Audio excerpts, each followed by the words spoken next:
পাবনার সাঁথিয়া উপজেলায় গৌরীগ্রাম ইউনিয়নে স্থানীয় আওয়ামী লীগ কর্মীদের হাতে আওয়ামী লীগের যুবলীগ নেতা আমিরুল মাস্টারকে কুপিয়ে হত্যার ঘটনা ঘটেছে। সোমবার রাত 7টার দিকে উপজেলার গৌরীগ্রাম ইউনিয়নের চকপাটা উত্তরপাড়ায় এই ঘটনা ঘটে। পাবনা জেলা প্রতিনিধি মোহাম্মদ হাসান মিয়া জানান, নিহত আমিরুল ইসলাম উপজেলার খেতুপাড়া ইউনিয়নের খেতুপাড়া গ্রামের লোহাই প্রামাণিকের ছেলে এবং খেতুপাড়া উচ্চ বিদ্যালয়ের অফিস সহকারী ছিলেন। সে উপজেলা যুবলীগের প্রস্তাবিত কমিটির সাংগঠনিক সম্পাদক ছিলেন।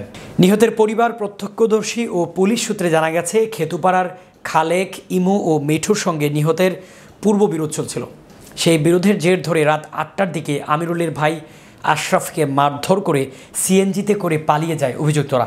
এ খবর শুনে আমিরুল সিএনজি ঠেকাতে গেলে অভিযুক্তরা ছুরিকাঘাত করে পালিয়ে যায়। এ সময় স্থানীয়রা তাকে উদ্ধার করে সাঁথিয়া উপজেলা স্বাস্থ্য কমপ্লেক্সে নিয়ে গেলে কর্তব্যরত চিকিৎসক তাকে মৃত ঘোষণা করেন।